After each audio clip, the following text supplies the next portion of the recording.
பண்ணா போட்டு ஒரே சட்டை அங்கே அடிச்சு விட்டு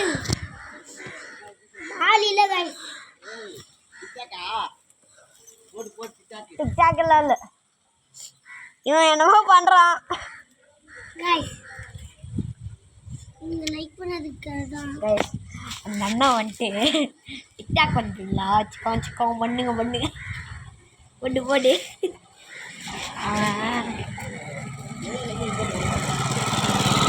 போகிறான்.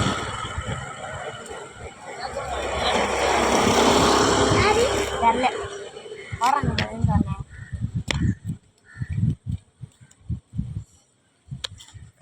ஒரு உண்மையை சொல்லிட்டா பனி முஞ்சாங்கோட மேலே போய் உட்காந்துங்கிற ஒரு உண்மையை சொல்லிட்டேன். கைஸ் எங்கள் பெரிய வீட்டில் சார்லி விளையாடணும். நாங்கள் இங்கே எங்கள் வீட்டில் சார்லி விளையாடணும்.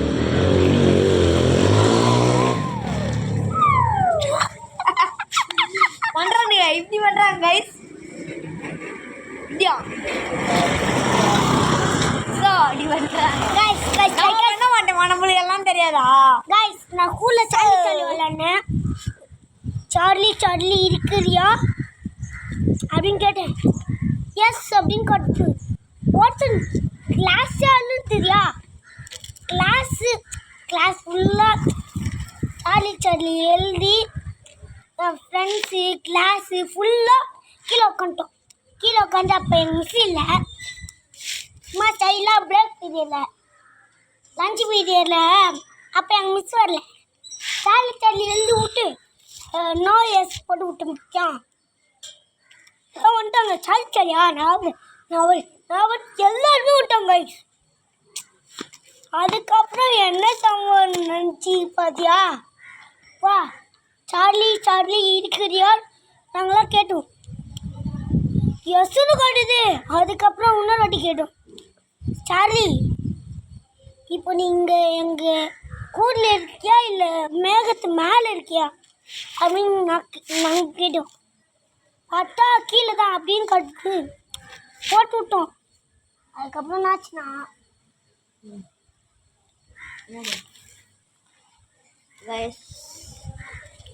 நீங்கள் பின்னாடி வராங்க, என் பேசவே தெரியும். கைஸ் உண்மை என்னன்னா இந்த உலகத்தில் இன்னும் வரைக்கும் பெயின் ஒன்றும் இல்லை, அதுக்கப்புறம் ஆவின்னு ஒன்றும் இல்லை. எல்லாமே நம்ம கட்டணும். கற்பத்தையும் மீறிய இருந்துச்சுன்னா அது கடவுள் மட்டும்தான், வேறு யாராலையும்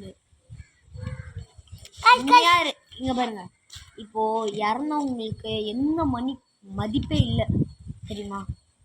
அதே உண்மையாக சொல்லணும்னா அவங்கள இருக்க சொல்ல அவங்கள மதிச்சிங்கன்னா அவங்க எங்கே போனாலும் உங்களை மதிப்பாங்க, சந்தோஷமாக இருப்பாங்க. உங்களுக்கு எல்லாமே நல்லதாகவே நடக்கும். ஃபஸ்ட்டு இப்போது நல்லதை நீங்கள் செஞ்சிங்கன்னா அது உங்களுக்கும் நல்லது செய்யும். அதே நீங்கள் தீய சக்திகளை செஞ்சிங்கன்னா அது உங்களுக்கு ரிப்பீட் ஆஃப்டர் மீ தீயதான் வரும். நான் உண்மையாக சொல்லணும்னா நான் ஸ்டார்டிங் எதுக்கு எடுத்தேன்னா சும்மா விளாட்லாம் அது மாதிரி பேசாத மாதிரி எடுத்தேன். இப்போ என் மூடு மாதிரி நல்லதை பற்றி பேசணும்னா எனக்கு தோணுது. உண்மையாக சொன்னோன்னா நீங்கள் பேய் ட்ரை அதுமாரி போகாதீங்க. போனீங்கன்னா உங்களுக்கு ரிஸ்க்கு. சப்போஸ் அவங்க உண்மையாக கூட பேய் இருக்கலாம், உண்மையாக பேய் இருந்து உங்களை அட்டாக் பண்ணி நீங்கள் அது சொல்லல, அது மாதிரி ஆற்றுக்கு நிறைய ரிஸ்க்காக இருக்குது. அதனால் நீங்கள் வீடியோஸில் வந்துடும். கைஸ் நீங்கள் வாசு வீடியோ பார்த்தீங்களா? அதான் குண்டோ ஒரு பயிர்ப்பால அவன் தான் ஒரு வாசு. ஆனால் அவருக்கு இருக்குல்ல அந்த தைரியம் இந்த யாருக்குமே இல்லை. பேய் பார்த்தே அவர் போகிறாருன்னா அந்த பேயாக இருக்குல்ல அது வேஷம், யாரோ வேஷம் போட்டு சுற்றிங்க. அவங்கள தான் அவங்க வீடியோஸ் போட்டு இப்போ கோஸ்ட் வீடியோலேயே அவங்க தான் செகண்டாக இருக்காங்க. செகண்டோ தேர்டு தெரில, ஐ டோன்ட் நோ. கைஸ் அவங்க ஃபர்ஸ்ட் கைஸ். ஆனால் நம்ம எங்கே இருக்கோம் தெரியுமா?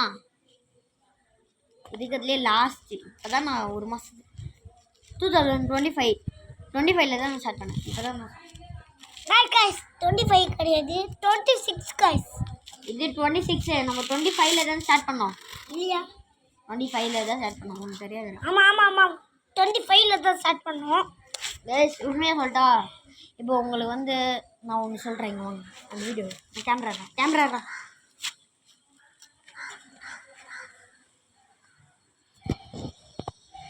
ஒரு அடி எடுத்துன்னு வரேன். உண்மையை சொல்லிட்டா, நான் உங்களுக்கு நிறைய சொல்லணும்னு நினைக்கிறேன். நான் எனக்கு தோணுதுன்னு சொல்கிறேன். இப்போ நீங்கள் பொம்மை சேனல் உங்கள் பசங்க பார்க்குறாங்கன்னா உங்கள் கண் அவங்களுக்கு தூரமாக பார்க்குவீங்க.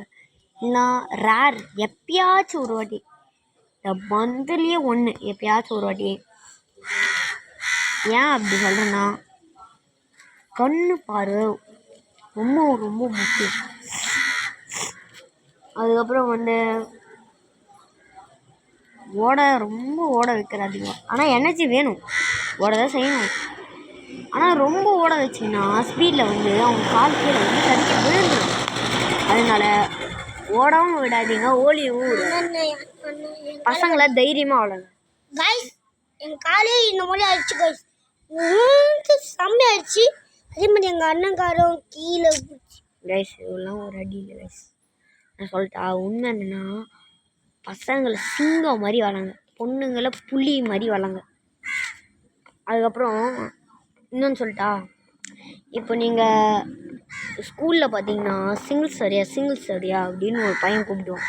அந்த பையன் என்ன பண்ணுவான், சே போகலாம், அவன் நம்ம தான் ஜெயிப்போம் அப்படின்னு சொல்லி போவான்.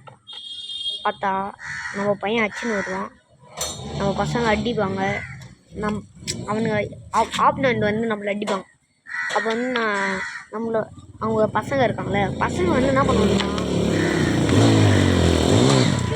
அடி முடியும்னு சொல்லிட்டு என்ன பண்ணிட்டாங்க, அடிக்கலான்னு சொல்லிட்டு ட்ரை பண்ணி அடிக்கிறாங்க.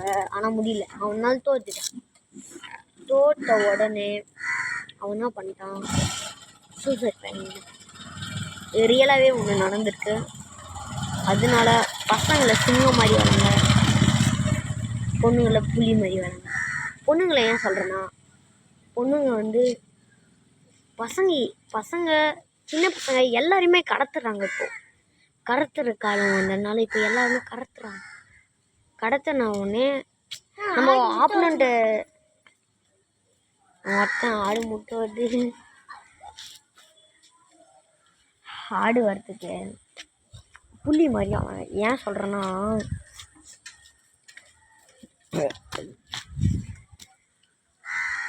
எல்லா பசங்களும் கடத்துறாங்க, முக்கியமாக பொண்ணு பசங்க தான்.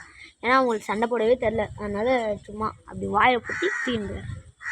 நீங்கள் பொண்ணுங்களை வந்து கும்புலாம் கற்று வச்சிங்கன்னா அவள்தான் அவங்க பொண்ணுங்களே வேறு லெவல் தான். பாக்ஸிங் ஏகப்பட்டது இருக்குது, அதெல்லாம் சொல்லி தந்தீங்கன்னா அவங்க எங்கேயோ போயிட்டாங்க தான். எந்த பசங்களாலையும் யாராலையும் கடத்த முடியாது. இனிமேல் நம்ம உலகம் தான் அது மாதிரி இருக்கும்.